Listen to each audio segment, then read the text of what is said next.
Hello everyone, good morning and happy Wednesday. My name is Elena Riley and thank you very much for joining me this morning at the First Alert 6 streaming here at the Alert Center. And today I have some top headlines for you as well as some breaking news that we had this morning in our newscast. So we'll go head over to our website where I have more on that.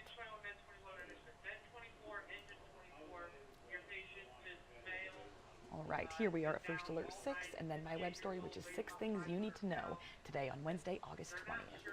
With our 6 top headlines, getting into top things you need to know just before you head out the door.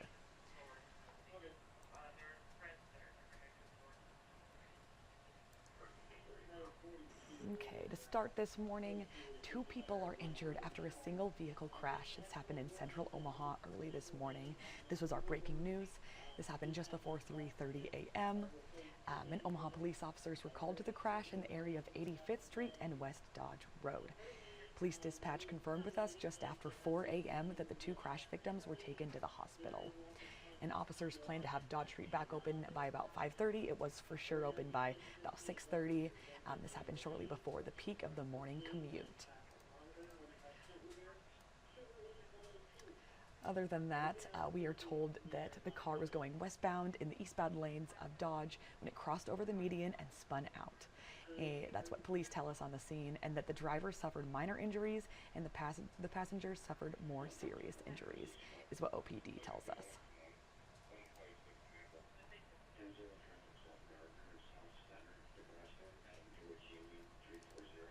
Up next, Nebraska Governor Jim Pillen announced yesterday that a facility in McCook will be used as a detention center for people awaiting deportation and other immigration proceedings. So there it is in comparison to Omaha.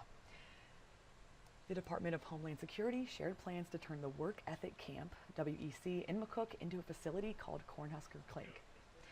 And according to a news release from the governor's office, the plan is part of a series of new state and federal partnerships to support President Donald Trump's immigration enforcement efforts.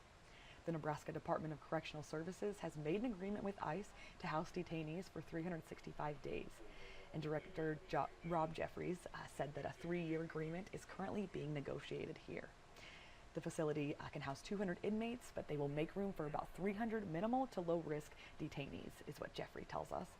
He said the current inmates at the facility will be rehoused at different NDCS facilities in the state. I also have some video here of some protesters. This was going on yesterday in Lincoln. And last month, a CBS report named Nebraska as part of a narrowed list of states that could be home to new detention centers. And at the time, Pillen told us it was too early to give comment. Then here we are with that follow-up, that this will be happening.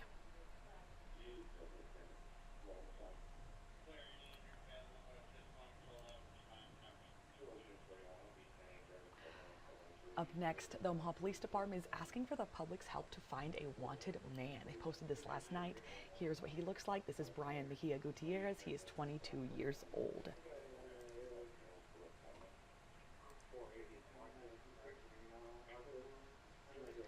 So OPD tells us that he's wanted for strangulation, 3rd-degree domestic assault, use of a deadly weapon to commit a felony, terroristic threats, and 1st-degree false imprisonment.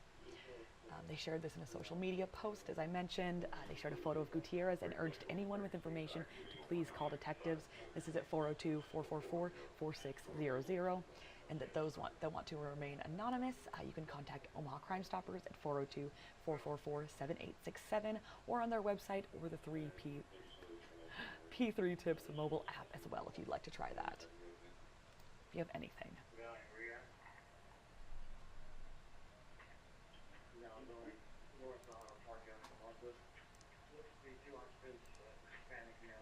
Last October, pardon me. Alrighty. So an FBI operation at several Omaha hotels last week left many people scrambling to find a place to live, like this gentleman here. This investigation left Roadway Inn, it's located along Fort Crook Road in Bellevue, closed. And now the remaining residents have about 10 days to move out. So we spoke with this man. He was evicted from his home. He ended up at the former Roadway Inn. We also found that the All Seasons Foundation, they are based out of Bellevue. They are working to help those that are displaced. The founder said that finding a new place for all of them won't be easy, but that other organizations are also offering their assistance. I have a quote here from founder David Gifford. He said, "That's what it takes, is all these different organizations stepping in and trying to help." He said, "Unfortunately, there's some that are going to be harder than others, but anytime we can get someone from going on the street or getting off the street is definitely a victory." Also with this, 4 of the 5 people arrested during the operations have made appearances in court thus far.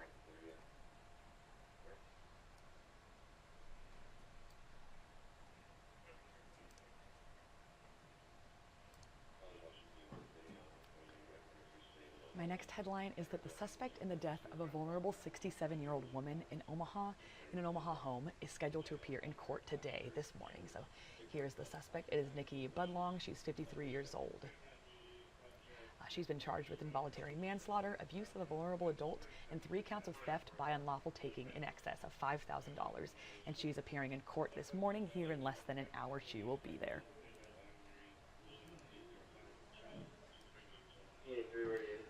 So Budlong was taken into custody on Monday following a death investigation that began about 6 months ago. Court records show that police officers found Kathy Schneider, 67 years old. She was dead in her residence, lying on the floor next to a bed. This happened on February 12th. They found her. As a vulnerable adult, she had been in Budlong's care due to medical issues, significant mobility issues, and just mental health impairments as well, is what documents state, and that 3 others were also in Budlong's care. One of the residents kept a record of how many times the 4 people ate there. According to this journal, Schneider ate 6 meals in the last 30 days of her life. Wow. So we definitely are wanting to learn more this morning in court. So have an update on that for you shortly.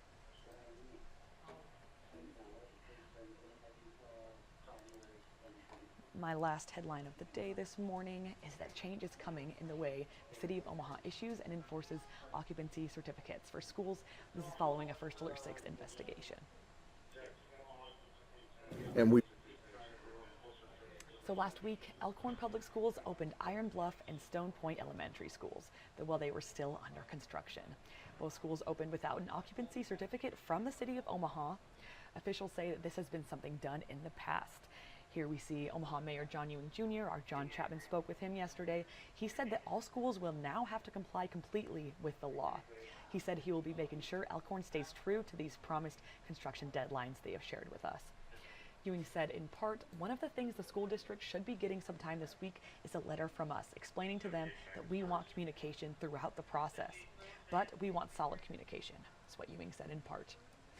And construction at Iron Bluff Elementary should be complete by September 5th and at Stone Point Elementary by the end of October. Yeah, I was going to say that. I feel like it would be if I heard about it from Alrighty, that is all the top stories I have for you this morning. Thank you very much for joining me and starting your day, getting yourself in the know before you head out the door. I bring you this live stream in the 8 a.m. hour every weekday, as well as this web story at 6 a.m. Everyone have a great start to your day. Appreciate it.